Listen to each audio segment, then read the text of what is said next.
This energy we use to convince other nations to support us. We need to bring that energy home to convince our leaders, our political leaders, to have this same ideology we have.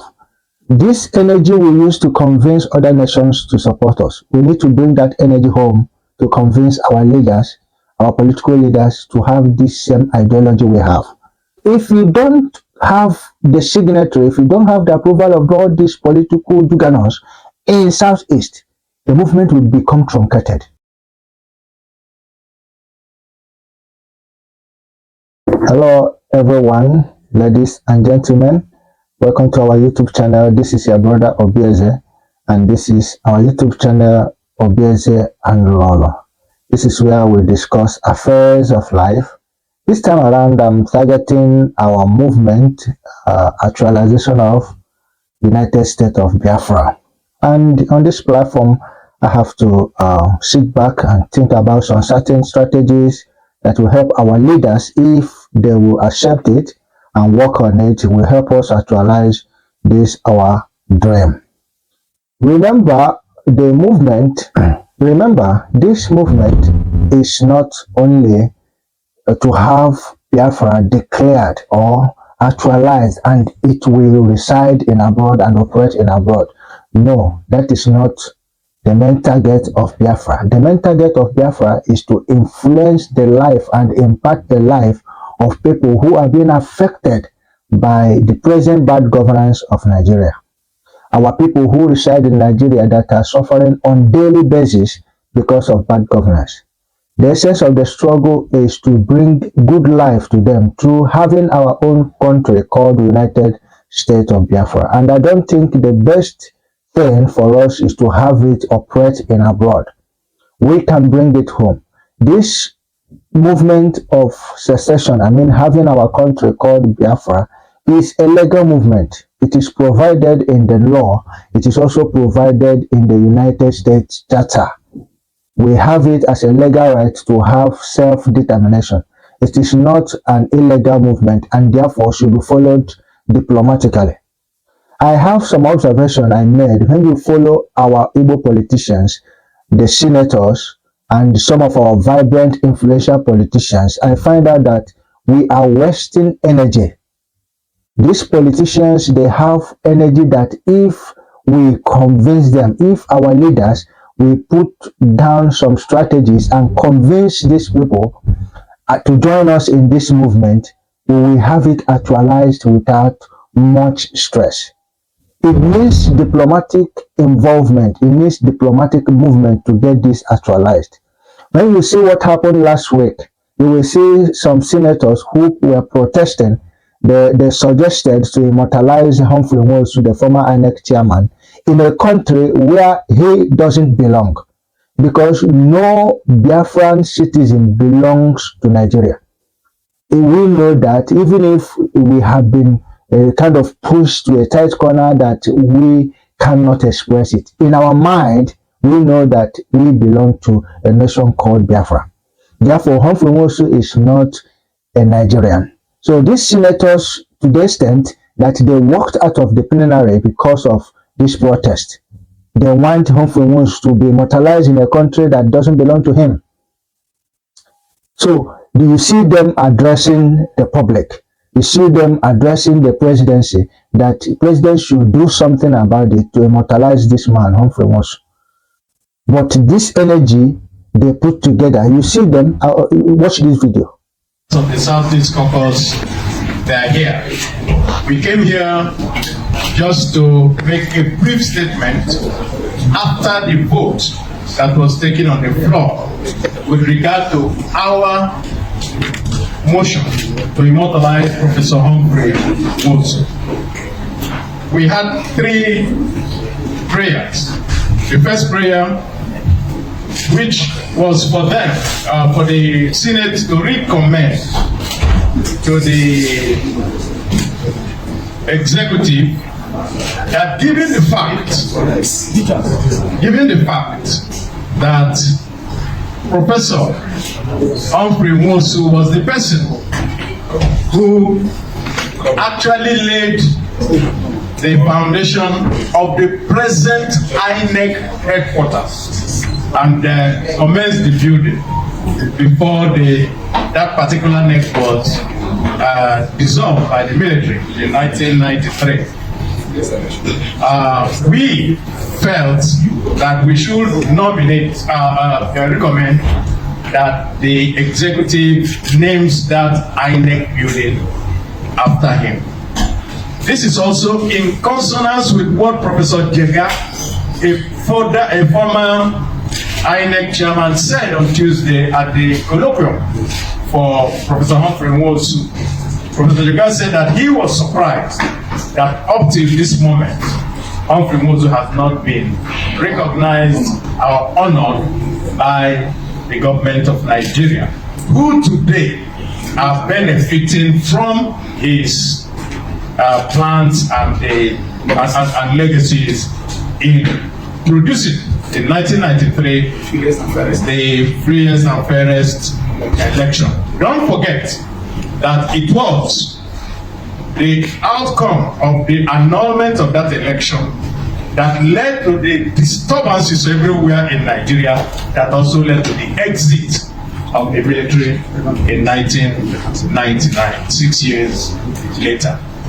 We had two. We also had another that even if they don't do that, that they should also honor Professor Humphrey Nwosu by giving him a national honor. That's, of course, a posthumous honor. That was also rejected on the floor. Of course, the third one, which was for him to be honored by the Senate by giving him a 1 minute silence, was done. But we are not deterred. The reason is simple. It may be delayed, but it will not be denied. Professor Humphrey Nwosu was the person who laid the foundations that we are all enjoying today. And so, as far as we are concerned, we think that even if this government does not honor Professor Humphrey Nwosu, a government in future will honor him. After all, some other governments refused to recognize Abiola, but later a government recognized Abiola. Some other governments didn't recognize June 12, but later a government recognized June 12 as our democracy day. So we believe that in the future, a government of this country will make sure that they recognize those who have actually sacrificed and used their everything to make Nigeria a better place. We want to thank, as we say, for those who continue to stand on June 12th, and those who sat on June 12th, and those who did everything on June 12th, including the government of today. If there was no election, there would have been any June 12th. Don't forget that there was a court order that was done by Justice Ikpeme to stop the election, and he defied that court order and pushed back and made sure that an election held. If that election was not conducted, you won't be talking about results, and there will be no June 12th. So as far as we are concerned, Professor Nwosu deserves this honor. Thank you, and God bless you. Yeah, you see this video, you see the kind of energy they brought out to defend a cause, to defend what they think is right. Have you thought of when we successfully convince these people to join us in this movement? We can do it in a diplomatic way. The way we are carrying our prayers to many countries, to convince many countries about this ideology, about the need to have our own nation called Biafra, and they align with us. What we tell them, what we provide to them, what they see as evidence that, made them to give their support, made them to give their signature about Biafra. We can also bring these things to these, our senators, our politicians, our political influencers in Igbo land, and they will buy this idea and join us in this. Yes, there's a second question that was asked, and I actually think maybe you are the one that should try and answer it. What is your position regarding the agitation for the state of Biafra and people's right to self-determination? Can you allow Mr. President to answer. Yes. It's If better you for him. choose, if you choose. No. I will, let me tell you. His answering will make more sense than me. I've said it. He said it. My young, because at this stage, I don't have 2 graduates. I'll call the person who asked the question a son. Yes. Yes. Because I have 2 graduates at home. Let me tell you, when it comes to the issue of agitation, it's not yes or no. People agitate everywhere, even in my house. You know? So when the first thing you do with the agitator is to sit down and listen to the person who is agitating. Unless you sit down, you cannot say yes or no. I'm a Nigerian. I'm contesting election as a Nigerian. I'm not contesting as from any other place. I'm a Nigerian. I believe in Nigeria. I believe in unity of Nigeria. And I believe that I'm going to bring all agitators back to Nigeria and make it work for them. Because the reason why they're agitating is injustice. When you provide justice, equity, and create a level playing field, let people whatever, there will be agitation. So there was agitation. There was agitation. There was agitation. Don't forget, there was agitation yesterday in America. Yes. Before. Don't think America is like this. There was agitation before. There was agitation before in Brazil. I can show countries where there's so much agitation. But when level playing field were created, where people's hard work, talent, much of the opportunity, all these things will go. Okay.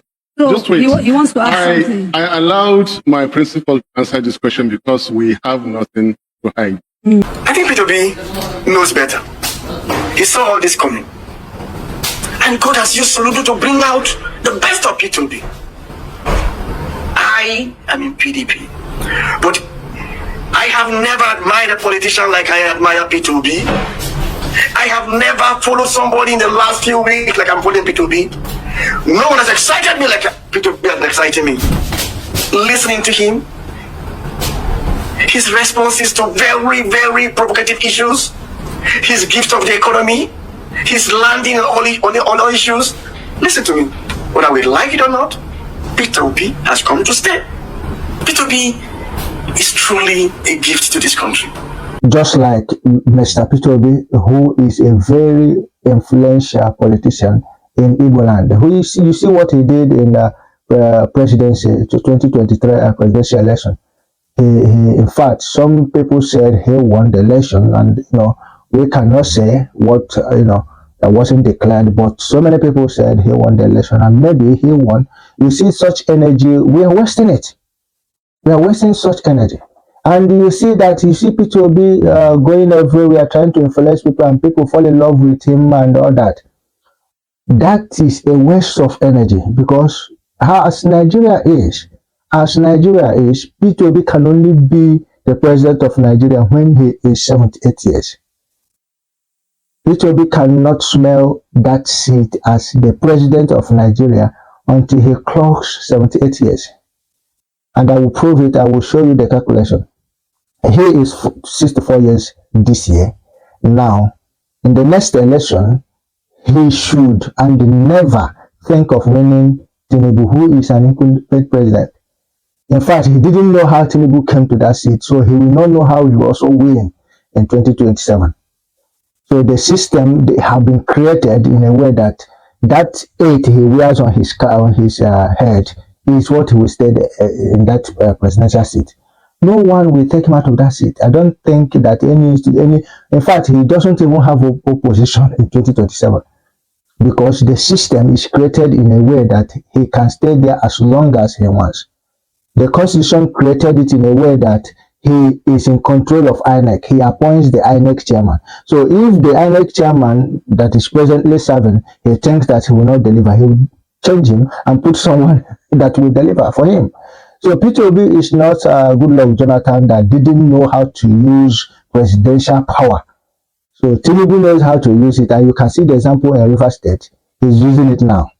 So Tinubu knows how to play the game of politics in Nigeria, because power is given to the president to do a lot of, in fact, to put all the institutions in his pocket. President has the power to even appoint the leaders of all security institutions in Nigeria. He appoints the defense minister, he appoints the chief of army staff, he appoints all the head of security institutions. He also has the power to appoint even INEC chairman, an independent body. So I don't think any human being will defeat Tinubu come 2027. So definitely he's going to stay there for 8 years. Then after 8 years, the power will shift to the north. That is the zoning arrangement in Nigeria. You cannot defeat that. You cannot rearrange that. It is what made Nigeria what it is. This same zoning arrangement brought Obasanjo into that seat.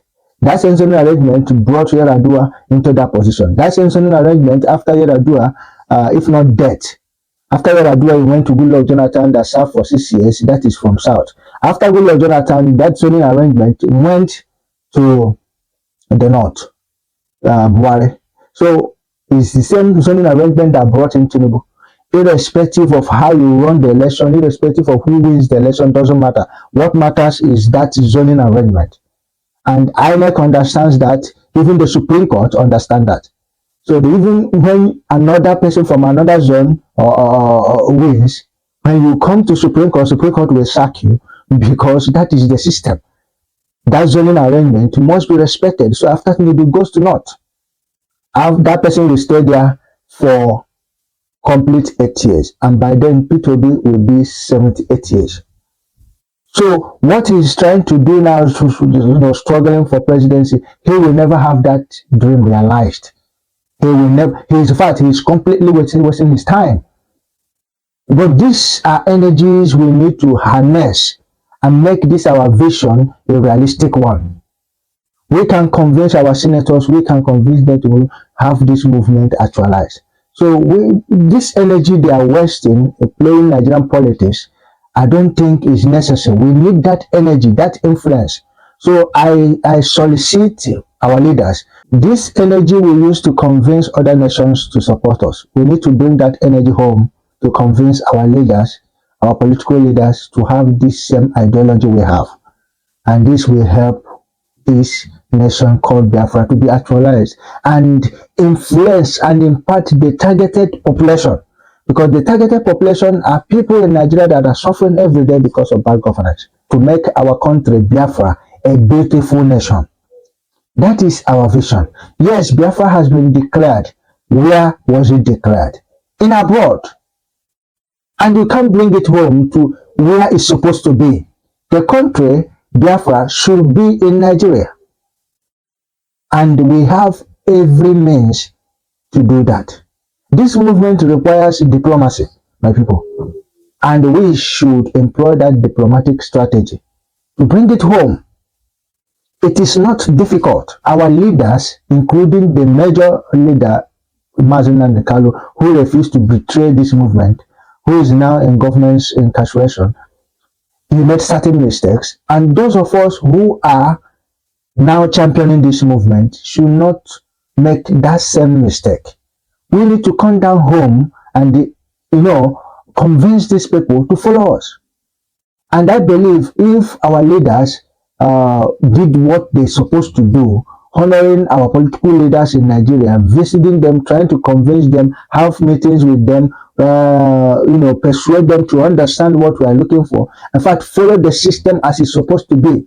Because if you don't have the signatory, if you don't have the approval of all these political juggernauts in Southeast, the movement will become truncated. In fact, whatever effort we make, we can only have it or exist in abroad. And I don't think having Biafra existing in abroad, it doesn't impact our people. So if we follow the road as it's supposed to be, we follow the procedure as it's supposed to, it will not be very difficult for us. I call on our leaders. The present leaders, everyone involved in this movement to think back. We can have this done in a diplomatic way. I have said it before, it's our legal right. It's within our legal right to secede. It is within our legal right for self-determination. It is not a criminal act. So, and we must do it in a way that it will be actualized, in a way that it will not result to unnecessary shedding of blood. I have said before that we should control the scope of what we think is Biafra. I've asked the question in my previous video, you can watch it, who are Biafrans? And I've told you the states that we included that are not Biafrans. We are including River State. They have denied us. They don't want to be part of Biafra. So we should ignore them. Delta State, Edo State, or even before now, they are not part of us. Benue State, Cross River, Akwa Ibom. Even in fact, Akwa Ibom, I told you that's where I serve. These people don't know anything Biafra. So we don't need to, we shape our scope. We know who Biafrans is or who Biafrans are. And the Biafrans, they are Imo State, Anambra, Abia State, Enugu State, and Ebonyi State. And I've said in my previous video that the population of these 5 states qualifies to be a country, even far greater than so many countries which are listed in my previous video. So when we get this done, we can employ diplomacy, gather the energy our politicians are wasting in Nigeria, then put it together and do this fight, do this movement. Please, I call on our present leaders, employ diplomacy. We can have this done. We can have it done. I say we can have this done. We can't afford to lose this nation, Biafra, and we must do it with diligence and intelligence.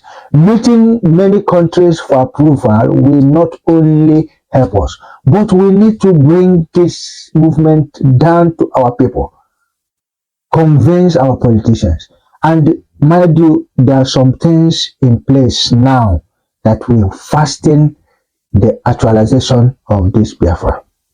Number one, I want to give you a revelation about what is going on in Nigeria currently.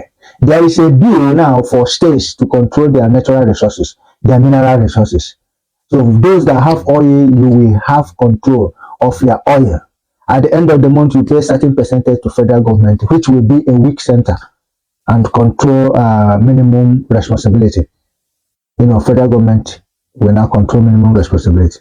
This bill has passed second reading. And of course, if this bill succeeds, if the president at last signs these bills, it simply means that Nigeria is on the way to end. At that point, so many states like Yobe, many states that don't have capacity to generate revenue, they will no longer see any need to be in Nigeria. In fact, then you will know that Arewa is a nation. You will know that Biafra is a nation. And you will know that Hausa and their own, they are a nation on their own. By the time this allocation stops, because what is holding Nigeria is allocation. This allocation that every state governors go to Abuja to collect. That is what kept Nigeria. The day you stop this allocation, Nigeria is gone. So these are the things in place that will help fasten the realization of this Biafra. And what our leaders need to do is simply to work with Nigerian politicians to fasten the system. Work with our Igbo politicians to fasten this bill, fasten the things that will help us to click the button. Because once we click the button, we have our country achieved. Please, in the comment section, whatever you think that will make this our movement successful, in addition to what I have suggested, or if you agree with what I said, please give your comment. Don't forget to subscribe to this channel. We'll always sit like this and discuss our way forward. And I know we have our way forward. We must actualize this Biafra. So what we do is just to make some corrections in the movement. Because I myself, as I am here, I am not comfortable that Biafra has been declared and it was declared in abroad. And even till now we say that Biafra is in existence. Does it impact the life of people back there in Nigeria? The people who we are struggling for, this declaration that is operating in abroad, is it affecting their life? That is the question. And there are some things we need to do to get this legally done diplomatically. And this is the advice I have provided. More advice will come, especially targeting our leaders who are championing this movement, and at last we will have a victorious end. Thank you, my people, for watching. Hit the subscription button. I love you all. Thank you.